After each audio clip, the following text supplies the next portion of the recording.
ఇదొకట. ఇక రెండోది చూడ్రి. ఇక రెండోది ఇది ఇప్పుడు బయటపడ్డ లెక్క.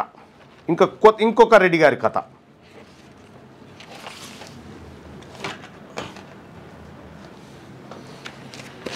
ఇగో 8 తారీఖు 9వ నెల 2025లో తీన్మార్ మల్లన్న నేనే the chief public information officer RTI national company law ట్రిబ్యునల్కి లెటర్ రాసిన. ఏమని? అయ్యా, ఈ లియో మెరేడియన్ అనేటువంటి హోటల్ ఉంది ఏడా షామీర్పేట దగ్గర. షామీర్పేట దగ్గర రిసార్ట్స్ ఉంటుంది. దాదాపు చాలా మందికి తెలుసు అనుకుంటా. తెలుసు, చాలా మందికి తెలుస్తుంది లియోని అని. మెరేడియన్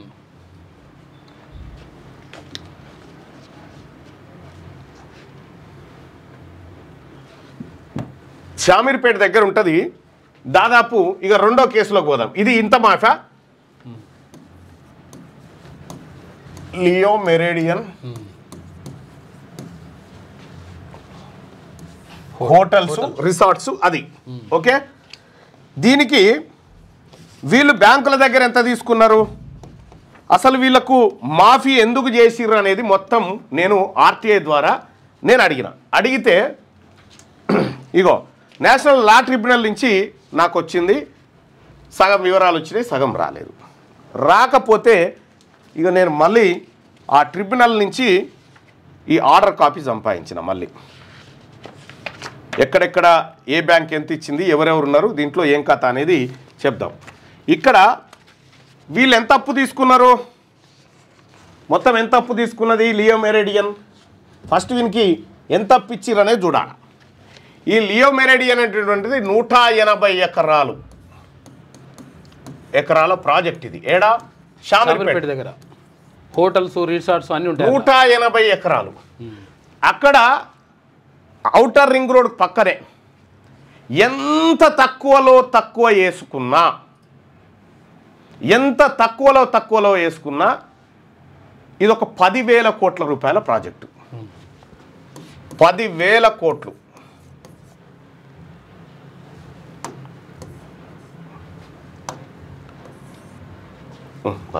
చక్కగా రాస్తే అయిపోయాయి.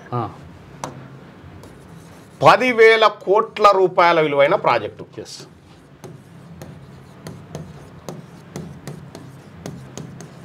ఇది 180 ఎకరాలకు సంబంధించినటువంటిది 10,000 కోట్ల రూపాయల విలువైన ప్రాజెక్ట్. ఇది ఈ ప్రాజెక్ట్లో ఈ కంపెనీ ఈ లియో మెరేడియన్ వాళ్ళు ఒక్కొక్క బ్యాంకు దగ్గర ఇగో ఎంత తీసుకురో ఇక ఇక్కడ చూడు. బ్యాంక్ వైజ్ చూసుకుంటే బ్యాంక్ ఆఫ్ బరోడా వీళ్ళు ఎంత తీసుకున్నారు, మొత్తము టోటల్ ఎంత తీసుకున్నారంటే 2,218 కోట్లు. 2,218 కోట్లు. 2,218.84 కోట్లు. ఇంత అప్పు తీసుకున్నారు బ్యాంకుల దగ్గర తీసుకొని మొత్తం బ్యాంకుల దగ్గర ఆ తర్వాత చేతి లోన్లు అవి ఇవి అన్నీ కలిపి 2,218 కోట్ల రూపాయల అప్పు ఇగో వీళ్ళు బ్యాంకుల దగ్గర తెచ్చిరు.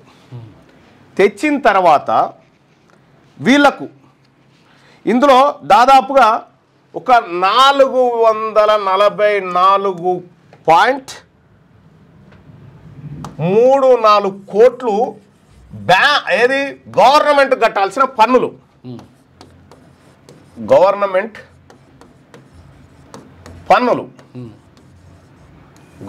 కట్టాల్సినటువంటి పన్నులు ఇవి కూడా కట్టలే. ఇంత బాకీ ఉన్నాడు ఈయన బ్యాంకులకు, గవర్నమెంట్కు, ఎంప్లాయీస్కి అందరు కలిగింత. ఈయన మీద మళ్ళీ కోర్టుకు పోయింది ఆంధ్ర బ్యాంక్. అప్పుడేమో ఆంధ్ర బ్యాంకు, ఇప్పుడేమో యూనియన్ బ్యాంకు. అవును, మారింది కదా. ఈ కోర్టుకు పోతే 2,218 కోట్లు అప్పులు 2,218.84 కోట్లు ఉంది కదా. ఈయన కోర్టుకు పోతే కోర్టు ఏం చెప్పింది ఎరికేనా, అయ్యో ఎంత పేదవాడా, బ్యాంకులు కోర్టుకు పోయి ఈయనకు అప్పులు ఇచ్చినటువంటి 9 బ్యాంకులు ఏకగ్రీవంగా తీర్మానం చేసినాయి. మాకు గట్టకున్న పెద్ద ప్రాబ్లం ఏం లేదు, ఆయన మంచిగా ఉండాలి, ఆయన మంచిగా ఉండాలి, మేము రూపాయి అప్పించినాం కదా, నువ్వు వాళ్ళకి 13 పైసలు మాకు వాపస్ ఇస్తే చాలని, ఎంతో కొంత ఇస్తే అయిపోయాయి 13 పైసలు. అంటే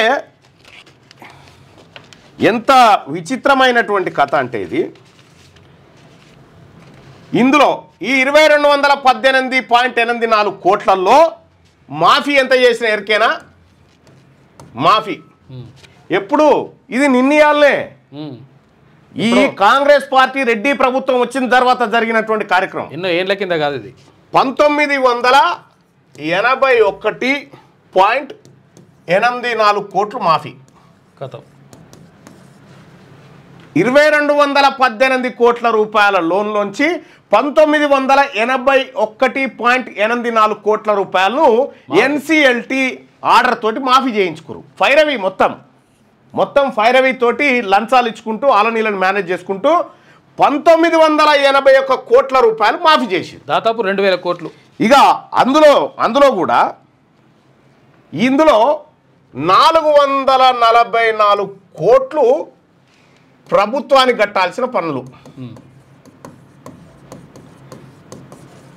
ప్రభుత్వానికి పన్నులు కట్టాల్సి ఉంటే ప్రభుత్వం కూడా ఎంత దయార్థ హృదయం అంటే పాపం ఎడగడతాడా, ఇన్ని పైసలు మాకెందుకయా 444 కోట్లు పోరడా అని 50 లక్షలు కట్టమని చెప్పారు. ఎక్కువైపోయాయి 50 లక్షలు 50 లక్షలు కట్టమని చెప్పారు. ఈ 443.5 కోట్ల రూపాయలను ఈయనకు మాఫీ చేసింది ప్రభుత్వం. ఇక్కడ ఇది అయిపోయిన తర్వాత ఇక వీడు ఏం చేసిండు, ఈ లియో మెరిడియన్ కంపెనీ కూడా ఏం చేసిండు, అయ్యా నేను దివాలా తీసిన తర్వాత ఒక బినామీ కంపెనీ ఎంటర్ అయింది దీంట్లోకి. ఇక అయ్యా మరి ఈ 180 ఎకరాల్లో ఉన్నటువంటి లియో మెరిడియన్ అనేటువంటి 10,000 కోట్ల రూపాయల ప్రాజెక్టు బ్యాంకులో అప్పులు చేసింది, ఆ అప్పులు కట్టలేకపోయింది. అప్పులు ఇచ్చిన వాళ్ళు మా కోర్టుకు వచ్చిర్రు, మా ట్రైబ్యునల్కి వచ్చిర్రు. మా ట్రైబ్యునల్కి వస్తే మా ట్రైబ్యునల్లో మేము విచారించి పాపం ఎందుకు కట్టలేకపోయిండో తెలుసుకున్నాం, అతని దగ్గర డబ్బులు లేవని చెప్పి మేము ఆఖరికి ఈ ప్రాజెక్టు మొత్తాన్ని ఎంత కమ్మాలనుకుంది, ఎంత అంటే 237 కోట్లు. చూసుకో ఇక 237 కోట్లకు ఈ లియో మెరిడియన్ అనేటువంటి ప్రాజెక్టు మొత్తం అమ్మకానికి పెట్టినట్టుగా బిడ్డింగ్ కోసం పోయినట్టుగా చెప్పారు. ఇలా బిడ్డింగులు లేవు, గిడ్డింగులు లేవు. దీని వెనకాల ఇంకొక రెడ్డి ఉన్నాడు. వీళ్ళందరూ ఆడినటువంటి డ్రామా దీంట్లో నేను ఇంకా ఇన్డెప్త్కి పోతా ఉన్నా. ముఖ్యమంత్రి రేవంత్ రెడ్డి గారు ఉన్నట్టుగా నాకు డౌట్ వస్తూ ఉంది. అయితే ఇక్కడ 237 కోట్ల రూపాయలకు ఈ లియో మెరిడియన్ అనేటువంటిది ఎవరికి కొత్తగా ఎవరు చేజిక్కించుకురు 237 కోట్లకు? ఎవరు కొనేటోడు ముందుకు రాకపోతే Jalavihar company, Jalavihar entertainment private limited, Jalavihar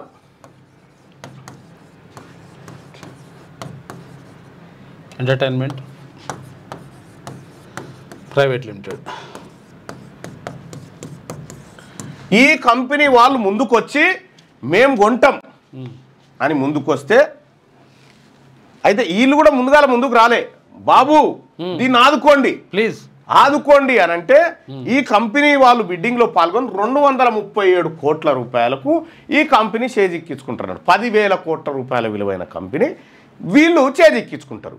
ఇక్కడ మనం గమనించాల్సినటువంటి అంశం ఏంటంటే, మరి 237 కోట్లు ఉన్నాయరా, నువ్వు కొంటా అని వచ్చినావు కానీ ఉన్నాయరా అని అంటే ఉన్నాయి. ఈ 237 కోట్ల రూపాయలు ఎట్లా కడతావురా అని అంటే, అయ్యా నా దగ్గర విశాఖపట్నంలో మా జలవిహార్ కంపెనీకి విశాఖపట్నంలో దస్పల్లా హిల్స్ అంటే అప్పుడు ఆడ అది ఉండే కదా, దస్పల్లా హిల్స్ వాల్తేరు వాడు జగన్కి సంబంధించిన అదేదో ఉండే కదా కథ, వాల్తేరు వాడు. ఈ రెండింటిని అమ్మితే మాకు ఈ 237 కోట్ల రూపాయలు వస్తాయి. కాబట్టి మేము ఈ 237 కోట్లు తెచ్చి ఈ కంపెనీ ఏది మీ కోర్టు చెప్పినటువంటి కోర్టులకు మొత్తం రుణాలలో 13%, ప్రభుత్వానికి 50 లక్షలు కట్టి ఈ కంపెనీని సొంతం చేసుకున్నారు. ఈ దస్పల్లా హిల్స్ వాల్తేరు వార్డు ఏడున్నాయనంటే 30/12/2019 నాడు preventive of money laundering act PMLA కింద ఈడీ అటాచ్మెంట్లో ఉన్న ఈ ఆస్తులు. ఎస్, చూసుకోయిగా ఈడీ అటాచ్మెంట్ ఆస్తులు వీళ్ళ దగ్గర కూడా లేవు, వీడి దగ్గర ఉన్నాయి. ఎన్ఫోర్స్మెంట్ డైరెక్టరేట్ ఈడీ అటాచ్మెంట్లో ఉన్నటువంటి ల్యాండ్స్ను అమ్మి ఈ లియో మెరేడియన్ అనేటువంటి హోటల్ని ప్లస్ ఈ 10,000 కోట్ల ప్రాజెక్టును షేజిక్కించుకుంటామని చెప్తే అయ్యా మంచిది నాయన అని చెప్పి కోర్టు ఓకే చేసి మొత్తం చెవెళ్ళ ఎంపీ రంజిత్ రెడ్డి, ముఖ్యమంత్రి రేవంత్ రెడ్డి వీళ్ళిద్దరు కలిసి ఈ 10,000 కోట్ల ప్రాజెక్టును 237 కోట్ల రూపాయలకు చేజిక్కించుకున్నట్టుగా ఆరోపణలు. ఇక్కడ ఎంత పెద్ద ఫైనాన్షియల్ ఫ్రాడ్ అంటే ఇందులో ముఖ్యమంత్రి రేవంత్ రెడ్డికి తెలియకుండా ఇది జరగదు. ఈ ట్రైబ్యునల్ ఇచ్చిందన్న ఇక్కడ మనం గమనించాల్సింది ఈ ట్రైబ్యునల్లో ఇన్ని వేల కోట్ల రూపాయల ప్రాజెక్టు 237 కోట్లకే మేము అమ్మడానికి సిద్ధంగా ఉన్నాయని బ్యాంకులు ఎట్లా ఒప్పుకున్నాయి? 90% మాఫీకి బ్యాంకులు ఎట్లా అంగీకరించినాయి? ఈడీ అటాచ్మెంట్లో ఉన్నటువంటి ఈ దస్పల్లా హిల్స్ వాల్తేరు వార్డులను ఎట్లా వీళ్ళు అమ్మకానికి అంగీకరించింది? దీని వెనకాల పెద్ద ముఠా దిగింది. సుబ్బిరామిరెడ్డికి జరిగిన మాఫీ ఇక్కడ దీంట్లో జరిగింది. ఇందులో వెలమలు రెడ్లు కమ్మలు వీళ్ళే ఉన్నారు. ప్రజలారా, వీళ్ళు వ్యాపారాలు చేసి ప్రజల సొమ్ము లూటీ చేసే కాడ వీళ్ళందరూ ఒకటే ఉన్నారు కదా. వ్యాపారాలు చేసి ప్రజల సొమ్ము లూటీ చేసే కాడ వీళ్ళందరూ ఒకటే. మనకేం చెప్తా ఉన్నారు మళ్ళీ మీద? ఈయన ఆయనని తిడితే మనం ఈయన యువసేన అని, ఆయనని తిడితే మనం ఆయన యువసేన అని మనం వాట్సాప్లలో పోస్టింగులు పెట్టుకుంటే మనం కూర్చుంటాం, అంకెలు చెప్పుకుంటాం. ఒక్కటే దెబ్బకు 237 కోట్ల రూపాయల తోటి 10,000 కోట్ల రూపాయల ప్రాజెక్టు చేజిక్కించుకోవడమేనా ఉందా? ఇది ప్రజలకు తెలవాలి. నా కాడ ఎవ్రీ డాక్యుమెంట్ ఉంది. నేను ప్రతిదీ డాక్యుమెంట్ ఆధారంగానే తీసిన. ఇంకా కావాలంటే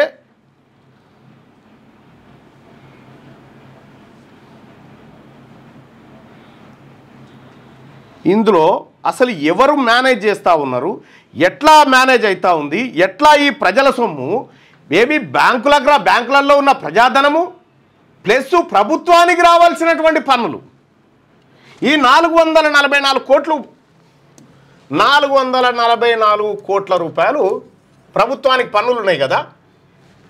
ప్రభుత్వానికి కొన్నదెంత? 237 కోట్లు అంతే. 237 కోట్ల రూపాయలు ప్రభుత్వం కట్టి ప్రభుత్వం ఎందుకు స్వాధీనం చేసుకోలేదు? ఇది ఎస్. ఇప్పుడు వాళ్ళకు ప్రభుత్వానికి కట్టాల్సినట్టు 444 కోట్ల రూపాయలు కూడా మాఫీ అన్నట్టుగా. సుజాత చెన్నమనేని ఇందులో ఉన్నోళ్ళు ఇందిరా నడింపల్లి, వెంకటరామరాజు నడింపల్లి, లక్ష్మిక చేకూరి వీళ్ళు చూడరిగో. ఇందులో మొదటి పాయింట్ వచ్చేసి అసలు ఇది ఎక్కడ టెండర్లో పెట్టినారు, ఏ కంపెనీలు బిడ్డింగ్లో పాల్గొన్నాయి, ఈ అన్ని అంశాలు తేలాలి. ఇదొక పెద్ద ముఠా నడుస్తూ ఉంది ఈ దేశంలో. వీళ్ళు 1000 కోట్ల రూపాయలు కొల్లగొట్టకపోవడానికి ఈ దొంగ సెటిల్మెంట్లు ఈ బ్యాంకులో ఉన్నటువంటి అధికారులు కుమ్మక్కైపోయి ఈ బ్యాంకుల కథ తేలాలి, వీటన్నిటి కథ తేలాలి. పబ్లిక్ మనీ 90% మనీ మనకు 1,00,000 రూపాయల రుణమాఫీ అని మనం అనుకుంటున్నాం. ఇగో ఇక్కడ చూడరు, వీళ్ళిద్దరి కలిపి సుబ్బిరామిరెడ్డి కంపెనీలకు 5,700 కోట్లు,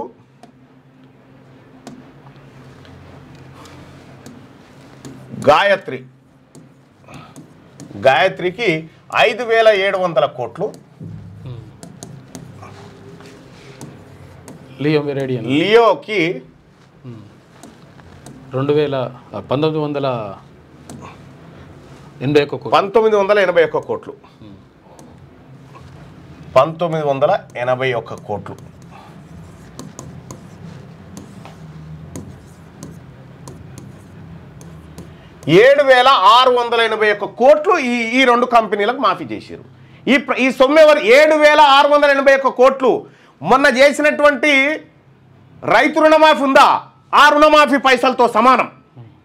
కేవలం ఇద్దరికి, రెండు కంపెనీలకు ఇగో ఇంత 7,681 కోట్ల రూపాయలు మాఫీ చేశారు. ఈ సొమ్ము అంతా ఎవడి ఖాతాలోకి పోతా ఉంది, ఎవడున్నాడు దీని వెనకాల? వీళ్ళిద్దరు కలిసి, గాయత్రి, లియో, ఈ ఇద్దరికి కలిసి 5,700 కోట్ల రూపాయలు ఆయనకు మాఫీ, సుబ్బిరామరెడ్డికి. ఆ తర్వాత ఇక్కడ కొంతమంది ఎంటర్ అయ్యారు, అంటే ఒక బినామీ కంపెనీ ద్వారా అట్లా వస్తూ ఉన్నారు. సరే, అది కూడా చూస్తున్నాం. 1981 కోట్లు దీనికి మాఫీ. మొత్తం 7,681 కోట్ల రూపాయలు వీళ్ళిద్దరికి మాఫీ జరిగింది. ఎట్లా సాధ్యమైంది? పేదవాడికి 2 లక్షల రూపాయలు మాఫీ చేయడానికి ఇక్కడ గట్కేసర్లో రోజుల నుంచి ధర్నా చేస్తూ ఉన్నారు రైతులు. వీటికి పైసలు లేవు. పేదవాడికి ఫీజు రియంబర్స్మెంట్ డబ్బులు ఇవ్వమంటే డబ్బులు లేవు. ఆరోగ్యశ్రీకి డబ్బులు ఇవ్వమంటే డబ్బులు లేవు. కానీ ప్రభుత్వం తనకు రావాల్సిన పన్నులను వదిలిపెట్టి 444 కోట్ల రూపాయలు ఖాళీ లియో మెరిడియన్ హోటల్స్ నుంచి రావాల్సిన పన్నులను వదిలేసి 444 కోట్లలోంచి 50 లక్షలు కట్టునైనా చాలు, మేము ఎన్ఓసిస్తామని చెప్పుడైంది. ఇది మనం ఎక్కడున్నాము? నేను ప్రజలకు అదే చెప్తా ఉన్నా. అధికారం చేతిలో ఉంటే ఏ రకంగా కొల్లగొడుతురో చూడరు వీళ్ళు. అధికారం చేతిలో ఉంటే వీళ్ళు కొల్లగొడుతుంది ఈ రకంగా ఉంది ఎవ్రీ డాక్యుమెంట్. అందుకోసమే నేను దీని మీదనే పబ్లిక్ ఇంట్రెస్ట్ లిటిగేషన్ ఫైల్ చేయాలని మొత్తం అంతా తయారు చేసి, ఇది ప్రజల సొమ్ము, ప్రజలకు దక్కాల్సినటువంటి సొమ్ము, ప్రజాక్షేత్రంలో ఉండాల్సిన సొమ్ము. దానికోసమే ఈ ఫైల్ అంతా రెడీ చేసి పెట్టిన. ఇందులో ఎవడెవడున్నా బయటికి రావాల్సిందే. ఇదొక్కటే కాదు, మొత్తం ఇదే దందా ఒక ముఠాగా ఏర్పడి ఇదే దందాలోకి దిగిర్రు. కొన్ని వేల కోట్ల రూపాయల ప్రాజెక్టులు కొల్లగొడతా ఉన్నారు. అసలు ఎట్లా సాధ్యమవుతుంది? ఎన్సిఎల్టీలో పేదవాడికి రుణమాఫీ చేయడం కోసం బ్యాంకులు మొండికేస్తాయి. పేదవాడికి 10 రూపాయలు సబ్సిడీ కాదు కదా, అస్సలు ఈఎంఐ నెల రోజులు లేట్ అయితే ఏమాయ అని ఫోన్ చేస్తాయి. ఈ దొంగలకు 7,681 కోట్ల రూపాయలు ఎట్లా మాఫీ అయింది? మరి ప్రజలారా, లైవ్ చూస్తున్న ప్రజలారా, అధికారం వాళ్ళ గుప్పిట్లో పెట్టుకొని ఈ రకమైనటువంటిది కొల్లగొడతా ఉన్నారు. అందుకోసమే ఈ రాష్ట్రంలో మనమేమో బిచ్చం వేసే కాడ, బిచ్చం అందుకునే కాడ ఈయన 1000 రూపాయలు ఇస్తాడు, ఈయన 2000 రూపాయలు ఇస్తాడు, పెద్ద కొడుకు చిన్న కొడుకు అనుకుంటా మనముంటే, ఇటు కేసీఆర్ ప్రభుత్వం, ఇటు కాంగ్రెస్ ప్రభుత్వం, 2 వెలమలు రెడ్లు కలిసి ఈ రకమైనట్టు, ఇది చిన్నది. ఇంకా షాకింగ్ ఫ్యాక్ట్స్ ఉన్నాయి, చాలా ఇంకా అనుబాంబులు ఉన్నాయి వీళ్ళు చేసినాయి. రెండేళ్లలోనే ఈ రాష్ట్ర ప్రభుత్వ అధినేతగా ఉన్న రేవంత్ రెడ్డి గారి బలగం ఏమేం చెరబట్టింది, ఎక్కడ చెరబట్టింది, ఎంతెంత కొల్లగొట్టింది, దీని వెనకాల ఎవరున్నారు, ఏం కథ, మీరు ఇంకా చాలా షాకింగ్ ఫ్యాక్ట్స్ చూస్తారు. ప్రజలారా, ఈ సొమ్మంతా మనది. ఇందులో 7,681 కోట్లలో 62% బీసీల సొమ్ము, 18% ఎస్సీల సొమ్ము, ఇందులో 10%, 9.5% ఎస్టీల సొమ్ము. మన సొమ్మును వీళ్ళకు దారాదత్తం చేస్తూ ఉన్నారు. ఇంత పెద్ద ఫైనాన్షియల్ ఫ్రాడ్ ఇక్కడ ఒక పత్రిక కూడా రాసింది, పెద్ద ఫైనాన్షియల్ ఫ్రాడ్ జరిగింది ఇక్కడ అని చెప్పి. చాలా పెద్ద ఫైనాన్షియల్ ఫ్రాడ్ జరిగింది తెలంగాణ రాష్ట్రంలో అని చెప్పి ఒక పత్రిక కూడా, మరి ఆ పత్రికని ఎట్లా క్లోజ్ చేసిరో ఏమో తెలియదు కానీ, లేకపోతే వరుస కథనాలు వస్తుండే. దీని వెనకాల ఎవరున్నారు, దీనిపైన ఎంక్వైరీ జరగాలి. 444 కోట్ల రూపాయలు ప్రజాధనం ఎట్లా నువ్వు వదులుకున్నావు? నీకెక్కడిది హక్కు?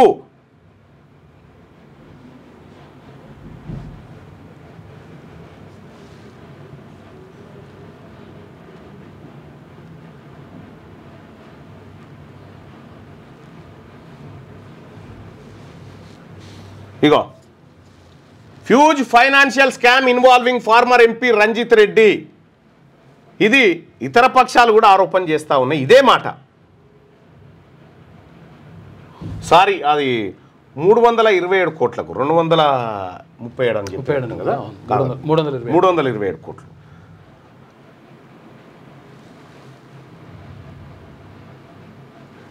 మీ కంపెనీలు వీళ్ళ కంపెనీల గిడ్రస్లు అన్నీ ఒక్క దగ్గరనే ఉంటాయి, మీరు చూసుకోరు. ఇగో హ్యూజ్ ఫైనాన్షియల్ స్కామ్ డెక్కన్ క్రానికల్లో వచ్చింది ఇది. ఇక్కడ 7,681 కోట్ల రూపాయల సొమ్మును, ప్రజల సొమ్మును ఇద్దరు రెడ్లు వెలమలు కలిసి కొల్లగొట్టిరీడ. ఇది ఎవరికి పోతుంది? పరోక్షంగా ఇందులోకి మూడో కంపెనీ ఎంటర్ అవుతుందిగా, అప్పుడు దిగుతుంది అన్న. ఒక్కడే మన అన్న, అప్పుడు దిగుతుంది ఆ కథ. సో దీనిపైన సమగ్రమైనటువంటి ఎంక్వైరీ జరగాల్సిందే. దీనిపైన ఎంక్వైరీ జరిగి ప్రజా సొమ్మును రికవరీ చేయాల్సిందే. ఈ బ్యాంకు అధికారులు ఎవరెవరైతే ఇందులో ఎవరెవరు ఇన్వాల్వ్ అయ్యారు, మళ్ళా ఎవరెవరి పాత్ర ఉండొచ్చు? రాష్ట్ర ప్రభుత్వం, తర్వాత బ్యాంకు ఉన్నతాధికారులు,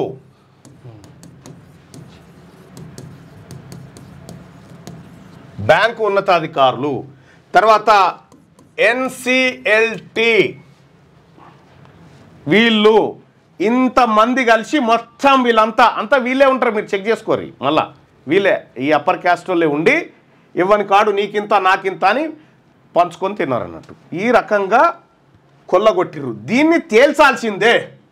మాకు కూడా రుణాలు మాఫీ చేయాలి, మేము కట్టలేము, సారీ మేము బాగా ఉన్నవాళ్ళం కదా, మాకు చేయరు. రెడ్డి వాళ్ళు చాలా పేదవాళ్ళు ఉన్నారు, అందుకోసమే బీసీల కోసం, బీసీల రాజ్యాధికారం కోసం వీళ్ళు ఎందుకు వదిలిపెట్టారనుకుంటున్నావు అధికారాల్ని? అధికారం ఏడుంటే ఆడికి ఎందుకు ఉరుకుతారనుకుంటున్నావు? ఇక ఈ దందాలు చేయడం కోసం అన్నట్టు, ఈ దందాల కోసం ఉరుకుతూ ఉంటారు. అందుకోసమే ప్రజలారా తెలంగాణ రాజ్యాధికార పార్టీ, అందుకోసమే తెలంగాణ రాజ్యాధికార పార్టీ పుట్టింది. ఈ దొంగల ముఠాలు చేస్తున్నటువంటి అరాచకాలను ఖతం చేసి ప్రజలందరికీ ఈ సొమ్ము పంచబడాలనేది ఈ తెలంగాణ రాజ్యాధికార పార్టీ. అందుకోసమే ఇగో ప్రజలారా,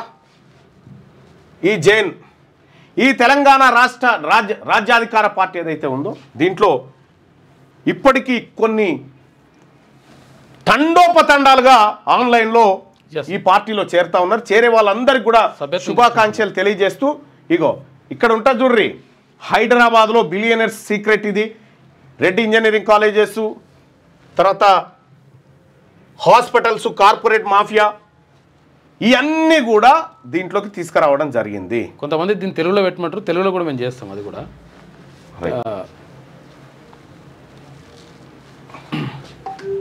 తెలుగులో కూడా వస్తుంది, తెలుగులో కూడా దాన్ని అందుబాటులోకి తీసుకొచ్చే ప్రయత్నం చేస్తారు. ఆర్టిఫిషియల్ ఇంటెలిజెన్స్ అది. నేను ఆఫీషియల్ స్పోక్స్ పర్సన్ చెప్తాను. ఇక్కడ ఈ పార్టీ తెలంగాణ రాజ్యాధికార పార్టీ బీసీలకు ప్రతి బడ్జెట్లో 1,00,000 కోట్ల రూపాయలు పెట్టాలని తీర్మానం చేసింది. ఈ తెలంగాణ రాష్ట్రంలో ఉన్నటువంటి ప్రజలందరికీ ఫ్రీగా కార్పొరేట్ ఎడ్యుకేషన్, ఫ్రీగా కార్పొరేట్ వైద్యం అందించడం కోసం ఈ పార్టీ ప్రజల కోసం పుట్టినటువంటి తెలంగాణ రాజ్యాధికార పార్టీ మొట్టమొదటిగా బీసీల కోసం బీసీలు తయారు చేసుకున్నటువంటి పార్టీ, ఎస్సీ ఎస్టీ మైనారిటీల సంక్షేమాన్ని కాంక్షిస్తున్నటువంటి పార్టీ. సో కాబట్టి ప్రజలారా, ఇక్కడ ఈ పార్టీలో చేరాలనుకునేటువంటి వాళ్ళకు మీకు లింక్ ఎట్లా అంటే ఇగో జస్ట్ ఆ నెంబర్కి 98466524 ఈ నెంబర్కు మీరు వాట్సాప్లో మిస్డ్ కాల్ ఇవ్వండి. వాట్సాప్ నుంచి మిస్డ్ కాల్ ఈ నెంబర్కు వాట్సాప్లో మిస్డ్ కాల్ ఇచ్చి మన తెలంగాణ రాజ్యాధికార పార్టీలో చేరండి, మీకు లింక్ వస్తుంది ఆ వాట్సాప్లో మిస్డ్ కాల్ ఇవ్వగానే మీకు లింక్ వస్తుంది. ఆ లింకులో మీరు జాయిన్ కండి. దయచేసి చెప్తా ఉన్న ప్రజలారా, మనకు కనిపించే బయటకు కనిపించి వీళ్ళు ప్రభుత్వాలను ఏర్పాటు చేసేది కొల్లగొట్టడానికే, దోపిడీ చేయడానికే చేస్తూ ఉన్నారు. బీసీల బతుకులు మారాలన్నా, బీసీల తలరాతలు మారాలన్నా బీసీలు ఈ రాష్ట్రంలో అధికారంలోకి రావాల్సిందే. 2028లో ఖచ్చితంగా బీసీ ముఖ్యమంత్రి కావాల్సిందే. దొరికిరు కదా ఎవడన్నా 5,000 రూపాయలు దొంగతనం చేస్తే వాళ్ళు తీసుకుపోయి చెంచలు కూడా జైల్లో కూర్చుండ పెడతారు. ఇప్పుడు దొంగలు దొరల లెక్క మాఫీ చేసుకొని మళ్ళా వాళ్ళకే కట్టలేకపోయినటువంటి కంపెనీ ఏదైతే ఉందో వాళ్ళకి మాఫీ చేసినాక, అయ్యో మరి కంపెనీ ఎవరికి ఇస్తారా, మళ్ళీ ఆయనకే ఇరని మళ్ళీ ఆయన పోయి మళ్ళా బ్యాంకుల దగ్గర మళ్ళా లోన్లు తెచ్చుకొని మళ్ళీ మోసం చేయడం. ఇగో ఇది వీళ్ళ దందా, ఇది వీళ్ళ దందా. ఎక్కడిది వీళ్ళకి సొమ్మంతా? ఇదంతా ఎక్కడి నుంచి వస్తూ ఉంది వీళ్ళందరికీ? ఇక్కడి నుంచే. ఇది ప్రజల సొమ్ము, దీన్ని వదిలిపెట్టే ప్రసక్తే లేదు దీంట్లో. ఇదే కాదు ఇంకా చాలా జరిగినాయి. నేను షాక్ అవుతా ఉన్నా ఒకటొకటి తీస్తూ ఉంటే. ప్రజలారా, మనం ఆత్మగౌరవంతో బతకాలి, మన వాటా మనకు ఉండాలి, మన ఆర్థిక వనరులు మనకు ఉండాలి. ఈ దొంగల దగ్గర ఎవడెవడైతే ప్రజల సొమ్ము తినడో పండబెట్టి కసరగక్కి తొక్కించినట్టు వాళ్ళ డబ్బంతా కక్కించాల్సిందే, ప్రజలకు పంచాల్సిందే. ఇది తెలంగాణ రాజ్యాధికార పార్టీ బలంగా నమ్ముతున్నమాట. ఎట్టి పరిస్థితిలో వదిలిపెట్టే ప్రసక్తి లేదు. ఇంత పెద్ద ఫైనాన్షియల్ ఫ్రాడ్ ఇక్కడ జరిగింది. కాబట్టి ప్రజలారా, ఎందుకంటే ఆ 100 మంది మేము కూడా బ్యాంక్ అప్పు తీర్చాము, మీరు నిజంగా చెప్తున్నా కదా, నేను చెప్పిన కదా గతంలోనే 30 కోట్ల రూపాయలు అప్పు తీసుకొని బ్యాంకుకి ఎగబెడితే ఈఎంఐ కట్టాలంటే 20 ఏళ్ళు, బ్యాంక్ ఎగబెడితే 3 ఏళ్ళు జైలు శిక్ష. ఈ 3 ఏళ్ళు కూడా లేదు ఇప్పుడుగా. ఇటువంటి ట్రిబ్యునల్ ఆశ్రయిస్తే కథమే, మాఫీ. సో దయచేసి ప్రెస్ మీట్ పెడతా, చెప్తా, ప్రెస్ మీట్ పెడతా, మొత్తం చెప్తా. మా నాయకత్వం ఖచ్చితంగా దీని మీద మాట్లాడుతుంది. So thank you so much మిత్రులారా. ఈ అంశాన్ని ఎక్కువ మందికి షేర్ చేయండి. నేను వార్తల్లో, ఆ వార్తాపత్రికలలో, అగ్రవర్ణ మీడియాలో వచ్చే వార్తలు అవన్నీ మనం చదివి ఏమీ లేదు. అస్సలు కథ ఇది, అసలు వార్తలు ఇవి పత్రికలలో రావు సుమా, ఇవి పత్రికలలో రావు. ఎందుకంటే పత్రికలు వాళ్ళే, మీడియా వాళ్ళదేనా, ఎందుకు వస్తుంది? అందుకోసమే క్యూ న్యూస్లో ఎందుకు వస్తాయి ఇవి అని అంటే, ఇగో ఇది కథ. ఇది బీసీల ఆత్మగౌరవం పైన దెబ్బ కొట్టుకుంటా వాళ్ళని అన్ని రకాలుగా దొంగతనంగా బీసీల సొమ్ము లూటీ చేస్తున్న చోర్లు వీళ్ళంతా, చోర్లు. ఈ చోర్ల భరతం పట్టాల్సిందే, ఈ చోర్ల భరతం పట్టాల్సిందే. ఒక్కరిని కూడా వదిలిపెట్టే ప్రసక్తి లేదు. రాసి పెట్టుకోండి. జై బీసీ. మీ వ్యాపారం అభివృద్ధి కావాలని కోరుకుంటున్నారా? అయితే వెంటనే క్యూన్యూస్ని సంప్రదించండి. Schools, colleges, banks, shops, office promotions, land promotions, political promotions, restaurant promotions, hospital promotions, పుట్టినరోజు వేడుకలు, శుభకార్యాలు, వ్యాపారాలు ఏవైనా, సందర్భం ఏదైనా ఇప్పుడే క్యూన్యూస్ ద్వారా తెలియజేయండి. మీ వ్యాపారాన్ని అభివృద్ధి చేసుకోండి.